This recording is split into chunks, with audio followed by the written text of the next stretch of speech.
Assuming you flip a coin multiple times and it comes up heads each time, the chances of getting another heads on the 21st flip is as yet 50-50. In an unadulterated toss of the dice, previous outcomes have no impact on future results. However, when a game incorporates strategy and you're contending with others, this is an altogether unique story. Players who reliably cause the right wagers on the right cards prevail upon the long stretch. The game of life is tied in with taking smart actions, settling on the best choices again and again. How about we get something all together every step of the way? Click the subscribe button. Number 1. Life is a methodology game. You don't decide to play the game, regardless. You don't pick your personality or where you drop on the guide. The beneficial thing is, however, you can redo your personality as you progress.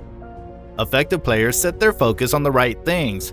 Later in the game, money becomes possibly the most important factor. However, your main concern ought to continuously be dominating where your time goes. The way to winning is basically dealing with your assets. 2. Childhood. Life starts when you're delegated a random role and conditions. The initial 15 years or so of life are simply instructional exercise missions, which suck. It's basically impossible to avoid these. The catch with the instructional exercises, you are finding out about what life will be like, yet not all that much. You learn by watching your companions play the game and playing close by them. Little decisions shift your fate as you sort out what your identity is. Listen to this.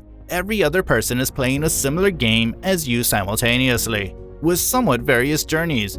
The manner in which you play totally changes once you understand that others have dominated the match you're going to play and you can gain from them.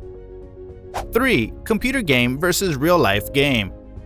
The contrast between computer games and genuine real-life games is that in computer games you have a much clearer feeling of targets. Games are organized on gradual advancement and allotted missions. Life is fabricated the same way. The main contrast is it won't alert you on what to do straight away. You need to sort that out yourself. Truly, everybody knows precisely the thing they ought to do to dominate the match of life. However, not at all like computer games where you can speedrun through them or change trouble. Life has a really direct beat. It resembles a Super Mario game where time just elapses forward and not in reverse. To gain genuine headway, center around abilities. Select your abilities cautiously because a few abilities are more significant than others. Abilities don't make linear progressions, they make geometric progressions. Number 4. Money. Later in the game, you'll need to deal with another asset called money. Most players will observe cash increments all through the early game, yet this really presents more issues, not less.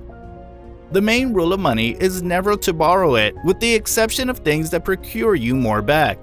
Go into business, it's beyond difficult to get rich working for another person. Wealth doesn't come from work alone, it comes from claiming things, resources, that compensation back more than they cost. And your own organization is a strong resource you can make without any preparation. Compound your rewards into more resources, and ultimately they can eliminate your need to work by any means. Number 5. Later life. Your choices change as the game advances. Marriage and kids will lessen your time and energy and bring more arbitrary components into the game. This makes it harder to foster yourself as fast. More seasoned characters normally have more abilities, assets, and experience, opening journeys that were before unthinkable, such as possessing a house. We know what life is all about and how you can navigate your way through life and be successful. Like the video and hit that subscribe button. Till the next video, bye!